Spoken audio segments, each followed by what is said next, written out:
berikutnya kita coba untuk jalan lagi ke exercise yang ketiga.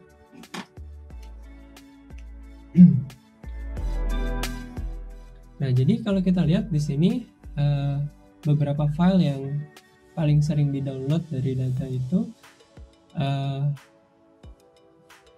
jadi kita coba cari file apa saja sih yang paling sering di-download di sana, ya. Terus taruh di dalam file yang namanya sering.txt, ya. Jika ada dua yang sama, maka pilih salah satu dan taruh di dalam sering.txt. Jadi file-file di dalam sana kita coba untuk lihat file apa yang paling sering di-download, ya. Oke, ini adalah contoh code-nya, ya. Kita coba jalankan.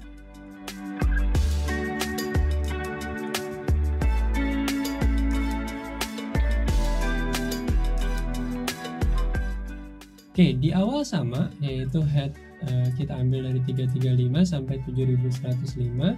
Lalu berikutnya kita get mp3.txt, kita bikin di sini, kita hitung terlebih dahulu, ya. Jadi di sini ada subnya juga, subnya untuk mengetahui jumlah filenya. Cuman di sini ada array, ya, ada array jumlah $1 di sini, yaitu jumlah filenya. Terus di sini dia juga membuat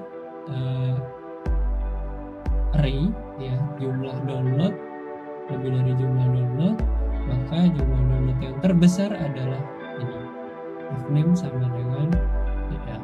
Artinya file yang paling besar di download adalah si DL ini. Jadi dia akan ngecek satu persatu dari jumlahan file tersebut. Ini jadi setiap file tersebut akan di plus di sini. Jadi $i-nya ini adalah nama filenya, sedangkan tiap-tiap nama filenya itu ada jumlahannya.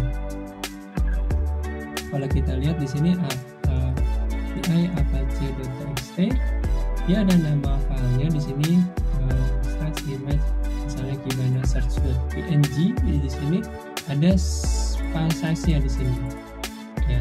Jadi ada file name-nya, terus ada file size-nya. Jadi dia membuat array, ya, misalnya untuk Kibana search.png ini, ya, terus ininya berapa atau berapa kali sering di-download, ya. Jadi dia memasukkan ini ke dalam array, ya, masukkan ke dalam array yang berasal di download $1 ini. Setiap filenya akan di-increment kalau dia pernah di-download. Jadi setiap filenya akan di-increment kalau setiap di-download. Lalu di sini dicek untuk setiap yang ada di dalam download tersebut. Kalau misalnya kita cari yang paling besar, kan kita diminta untuk membuat laporan file apa yang paling sering di-download.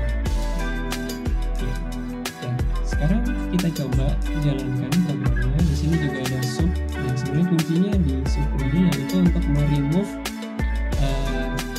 bagian-bagian log yang lain.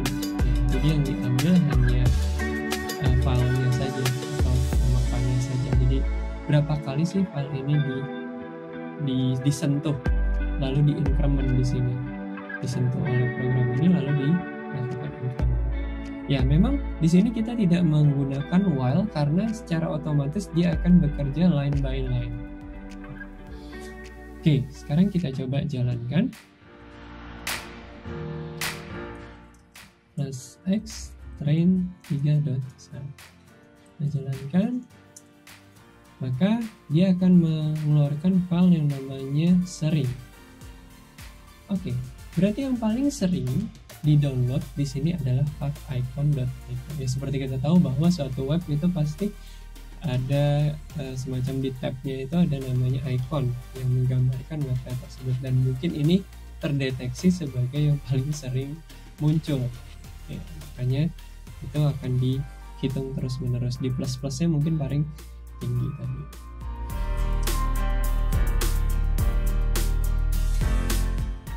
Oke, berikutnya kita coba jalan ke exercise berikutnya, ya. Exercise keempat. Di sini Anda diminta untuk mereport ya, top downloader ya untuk setiap menit dari data ya. Nah di sini kita menggunakan atau yang kita filter adalah yang menggunakan HTTP 1.1 dengan respons 200, artinya oke.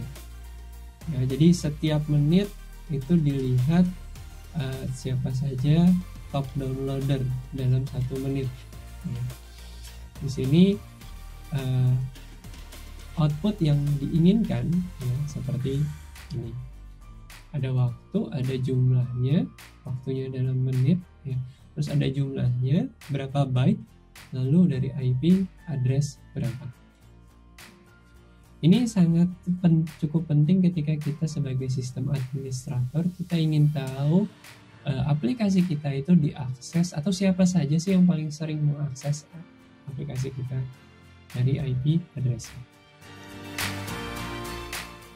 Oke, di sini adalah total byte per menit ya. Terus ada respons 200 yang kita ambil, terus ada hour minute IP. Oke, ini adalah gambaran programnya secara singkat. Kita coba di sini.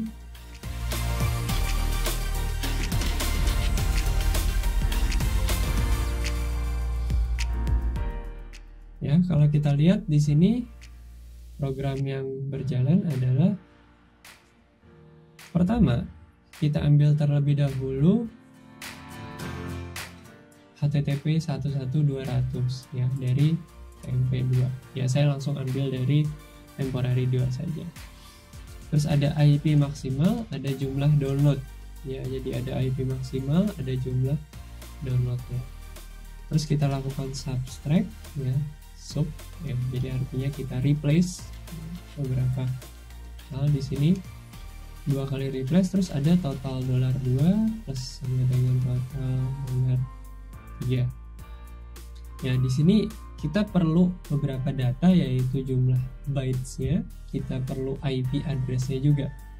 Jadi di sini ada yang dimasukkan array sebagai identifier ya, misalnya dia IP address-nya, dia IP address ini download berapa di menit ini.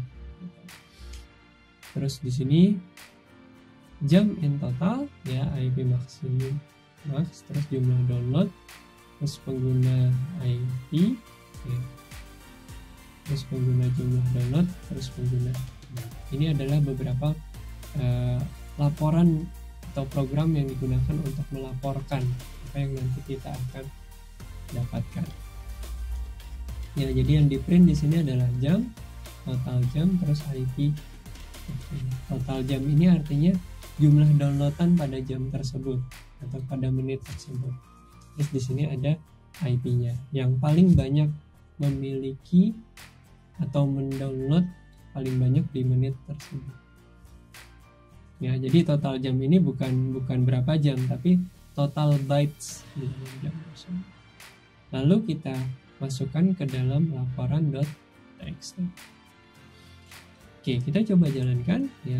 Chmod plus x train 4 dataset.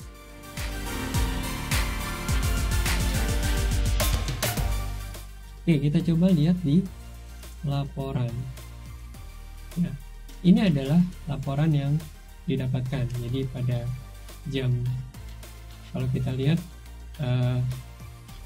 ya, kita coba jalankan terlebih dahulu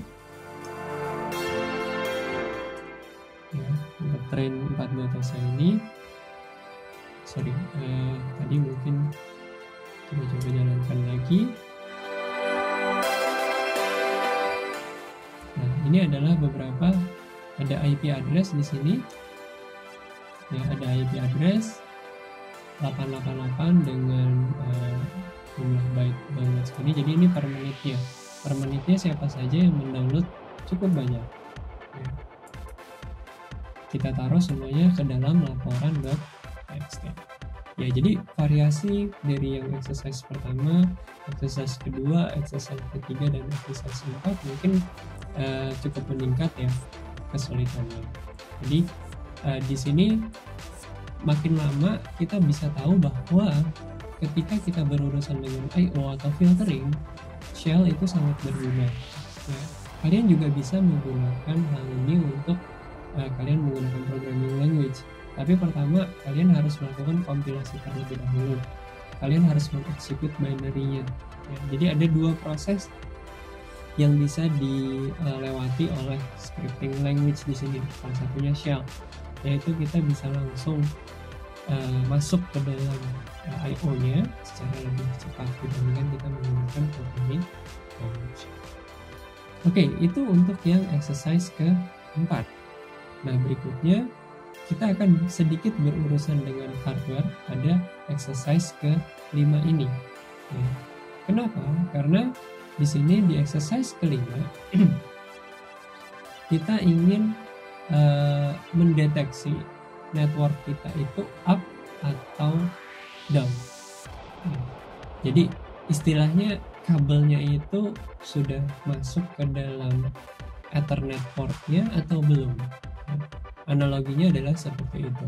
Ya, jadi makanya saya bilang sedikit berurusan dengan hardware. Ya. Namun yang kita lihat di sini bukan langsung ke hardware-nya, tapi dari sistem message-nya.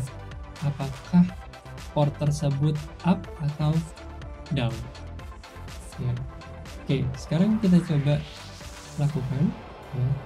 Di sini apakah kabel itu putus atau enggak? Jadi simpel sebenarnya, tapi kita harus agak hati-hati karena kita berurusan dengan hardware. Hati-hati di sini sebenarnya karena sistem message yang kita ambil, jadi tidak ada masalah.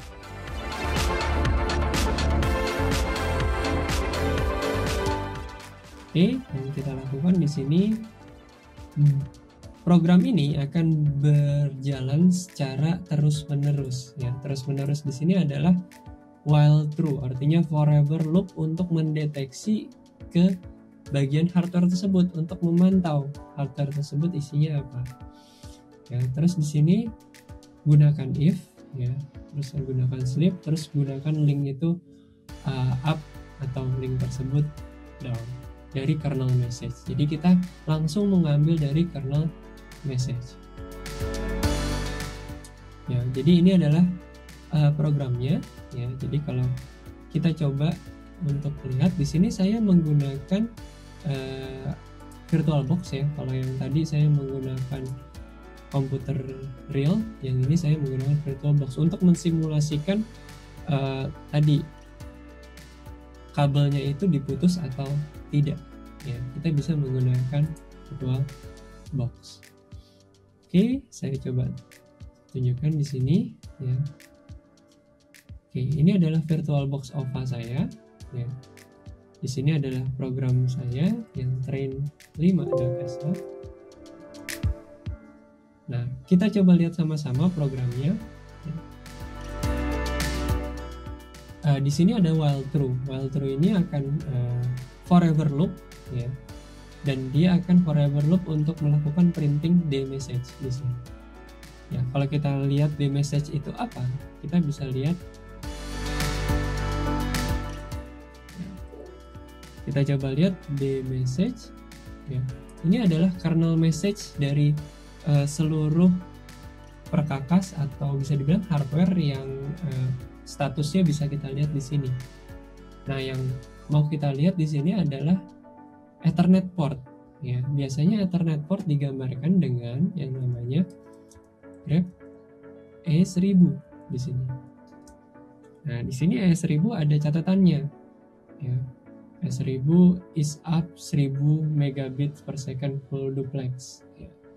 Tidak hanya Ethernet port, yang lain juga bisa kita ambil dari si kernel message ini. Misalnya ada beberapa device yang terkoneksi, ada kamera yang terkoneksi, itu bisa kita detect dari kernel message ya dengan menggunakan dMessage.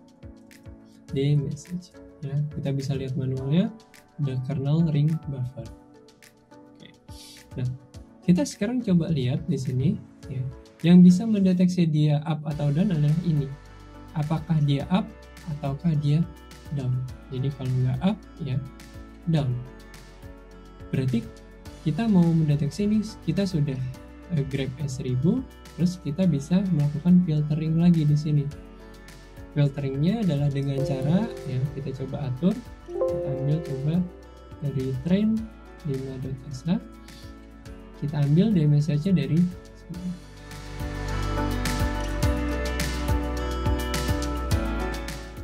Nah, kita ambil tail min n1, artinya kita ambil yang paling bawah ya.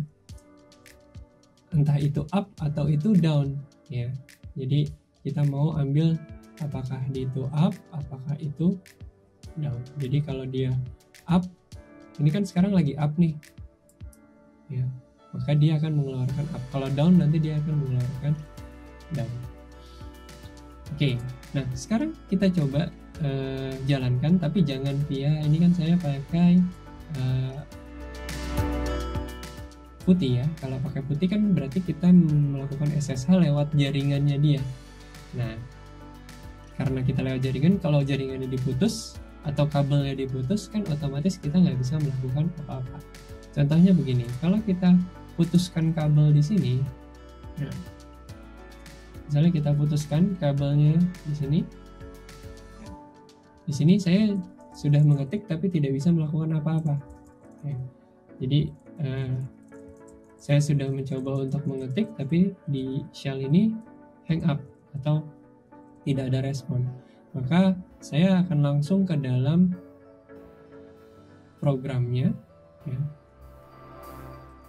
Sini saya coba jadi langsung ke dalam konsol dari VirtualBox-nya.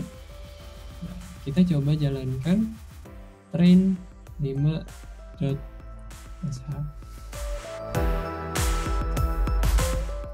Oke, dia bilang disconnected ya. Artinya kabelnya itu tidak tersambung ya.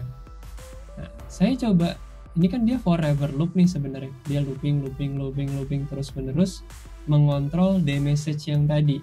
Nah, sekarang saya coba untuk jalankan, atau bisa dibilang saya sambungkan kabelnya. Tek, gitu. Kita sambungkan kabelnya. Coba sambungkan kabelnya. Jadi secara hardware yang saya lakukan di sini adalah saya menyambungkan kabel dan memutus kabelnya. Kalau misalnya saya putuskan kabelnya di sini, nah dia akan disconnected. Kalau kita coba lagi untuk disambungkan lagi kabelnya. Ya, jadi di sini shell bisa membantu kita untuk melakukan controlling terhadap hardware. Even kita nggak harus masuk ke dalam driver hardware tersebut, karena dari kernelnya sendiri sudah dienkapsulasi dan dia sudah memberikan informasi kepada kita bahwa dia connected atau tidak. Ya. Coba saya disconnect lagi. Ya, kalian bisa coba untuk mempraktekkan ini juga supaya kalian punya gambaran bahwa kita bisa melakukan controlling terhadap apa yang ada di dalam kernel tersebut. Jadi kita bisa menyambungkan dari level yang aplikasi ke dalam kernel, bahkan itu ke dalam hardware. Ya, jadi ini cukup menggambarkan bagaimana kita bisa memantau hardware melalui kernel. Oke, saya coba sambungkan kembali di sini. Saya coba kembalikan ke awal. Ya, jadi ini kayak saya menyambungkan kabel dan memutus kabel tersebut.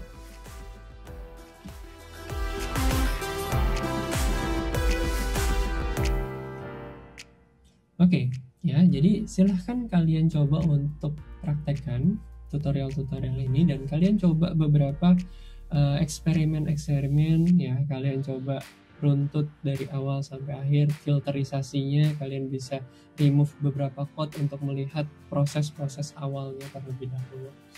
Ya. Oke, di sini adalah akhir dari modul kali ini. Ya. Mudah-mudahan exercise 1-5 bisa memberi gambaran kepada kalian bagaimana shell itu bisa membantu kita untuk mengakses ke dalam kernel, atau shell membantu kita untuk melakukan filterisasi. Oke. Terima kasih atas perhatiannya. Mudah-mudahan modul ini bisa bermanfaat bagi kalian.